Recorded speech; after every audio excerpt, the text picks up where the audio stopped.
ওং নম শিবায়, ওং নম ভগবতে রুদ্রায়। নমস্কার, আমি জ্যোতিষী উত্তম কুমার আবারও চলে এসেছি আপনাদের সামনে। আজ বলতে চলেছি আগামীকাল দুটি রাশির লটারি প্রাপ্তি যোগ কিন্তু তৈরি হয়েছে। আপনারা অলরেডি জানেন আমি প্রত্যেকটা দিন একটা করে লটারি সংক্রান্ত ভিডিও দিয়ে থাকি। কোন রাশির লটারি প্রাপ্তি ঘটবে সেই রাশি সম্পর্কে আপনাদের সঙ্গে জানানোর চেষ্টা করি। ঠিক সেইভাবেই আজও চলে এসেছি আপনাদের জন্য। আপনাদের 12টি রাশির মধ্যে আগামীকাল কোন রাশির জাতক জাতিকাদের লটারি প্রাপ্তি বা হঠাৎ ধনপ্রাপ্তি ঘটবে সেই নিয়ে আপনাদের সঙ্গে আলোচনা করব। তার আগে একটা কথা যেটা প্রত্যেকটা ভিডিওতেই বলে থাকি, যে ভিডিওটা সম্পূর্ণ দেখার চেষ্টা করুন, কারণ এই ভিডিওগুলো আপনাদের জন্য করা হয়। আর আপনারা যদি কেটে কেটে দেখেন তাহলে কিন্তু কোনো কাজে এই ভিডিওটা কিন্তু লাগবে না, কারণ এর ভিতরে অনেক কিছু বোঝার আছে, জানার আছে। তবে বুঝুন, জানুন, তারপর এই ভিডিওতে বলা কথাগুলো আপনাদের জীবনে অ্যাপ্লাই করুন। যদি আপনাদের বুঝতে সমস্যা হয়, আপনাদের পছন্দ না হয়, তাহলে আপনাদের জীবনে অ্যাপ্লাই করবেন না। আর সেই কারণেই সম্পূর্ণ ভিডিওটা দেখার অনুরোধ করা হয়।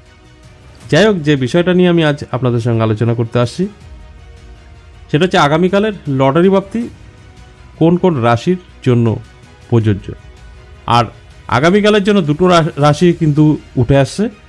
এই দুটো রাশির জাতক জাতিকাদের আগামীকাল একটা ভালো ধনপ্রাপ্তির যোগ কিন্তু তৈরি হবে, এবং এই ধনপ্রাপ্তির যোগে এরা কিন্তু এদের জীবনে একটা পরিবর্তন দেখতে পারে, বা এই লটারি থেকে কিন্তু কোটি টাকা এদের হাতে আসতে পারে, সেটাই কিন্তু ইঙ্গিত করছে গ্রহগত দিক। আর প্রত্যেকটা দিনই কিন্তু কোনো না কোনো রাশির লটারি প্রাপ্তি যোগ থাকে। সেগুলো আমাদের জানা বা অজানার কারণে আমরা তার যে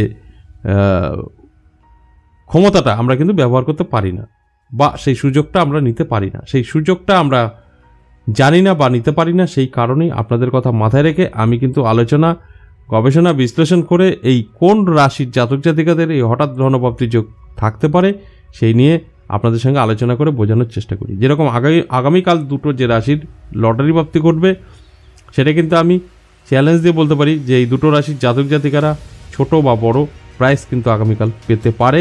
যে সময়টা আমি বলবো সেই সময়ের মধ্যে যদি একটা টিকিট কাটতে পারে। তার সাথে সাথে আরেকটা কথা যে বলতে হয়, যেটা আমি এটা কিন্তু অ্যাভারেজ একটা হিসাব বা রাশি ভিত্তিক আমি আলোচনা করি, জাস্ট রাশি। যেরকম একটা রাশি কয়েক লক্ষ বলা চলে যে জাতক জাতিকারা আছে, তার মধ্যে এই রাশি, জাস্ট রাশিটা আপনাদের সঙ্গে কিন্তু ম্যাচ খাবে। তার সাথে সাথে আপনার জন্মছকে কোন পরিস্থিতিতে কোন গ্রহ নক্ষত্র ছিল সেটা কিন্তু ম্যাচ খাওয়া সম্ভব নয়।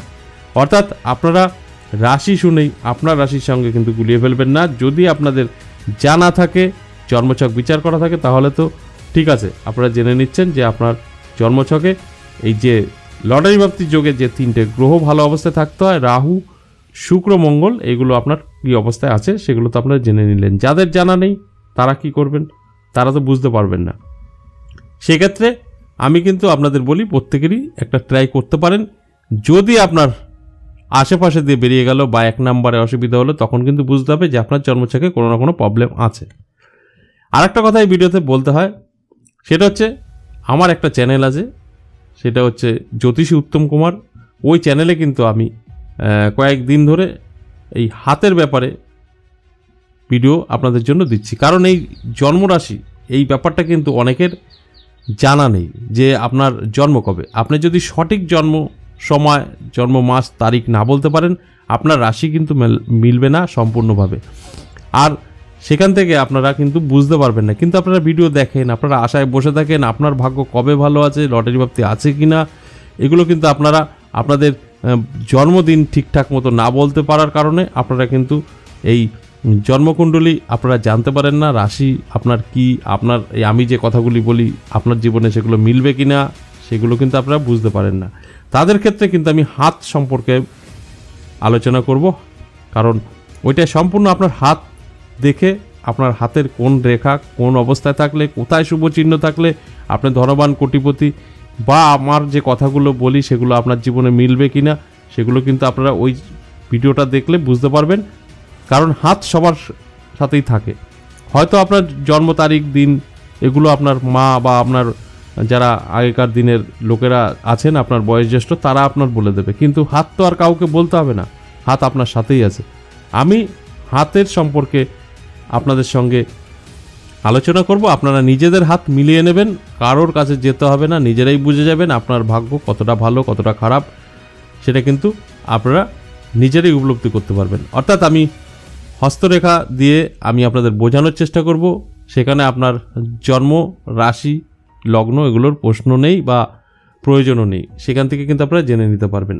যাই হোক, আজকে যে রাশির দুটো রাশি উঠে আসে ধনপ্রাপ্তি যোগ, সেই রাশিদের মধ্যে প্রথমেই আসবো তুলা রাশি। তুলা রাশির জাতক জাতিকাদের কিন্তু ভীষণ একটা ধনপ্রাপ্তি যোগ তৈরি হয়েছে। আগামীকাল প্রাপ্তি কিন্তু ঘটবেই, আমি বলতেই পারি। সে ছোট বা বড় প্রাইস কিন্তু পাচ্ছে। সময়টা হচ্ছে সকাল 9টা থেকে 11টা, এই সময়ের মধ্যে অবশ্যই তুলা রাশির জাতক জাতিকারা যদি একটা টিকিট কাটে তাদের কিন্তু প্রাপ্তি ঘটবে, আমি এটা কিন্তু গ্যারান্টি দিয়ে বলতে পারি। এবং আর একটা যে রাশির কথা বলবো, দুটো রাশি বলেছিলাম উঠে আসছে আগামীকাল লটারি প্রাপ্তি, তার মধ্যে মীন রাশি। এই মীন রাশির জাতক জাতিকাদেরও কিন্তু ধনপ্রাপ্তি আগামীকাল ঘটতে চলেছে। এই মীন রাশির জাতক জাতিকাদের সময় হচ্ছে বিকেল 4টে থেকে 5টা 10 মিনিট, এই সময়ের মধ্যে একটা টিকিট কাটার চেষ্টা করুন, আপনাদের কিন্তু লটারি প্রাপ্তি ঘটবে, সেটা কিন্তু আমি বলতেই পারি। কিন্তু সম্পূর্ণ আপনাদের উপরে নির্ভর করবে আপনারা কতটা নিতে পারবেন। কারণ এই সময়টা যদি মেনটেন করতে পারেন আর ঠিকঠাক মতো যদি একটা টিকিট কাটতে পারেন, এবং আপনারা যদি নিজেদের জন্মছক জেনে থাকেন, দেখে নিতে পারেন কি অবস্থায় আছে এই 3টে গ্রহ, যে 3টে গ্রহর কথা আমি বলি, তাহলে কিন্তু আপনারা সম্পূর্ণভাবে সুফল পাবেন। এই ছিল আজকের আলোচনা। আবারও আসবো নেক্সট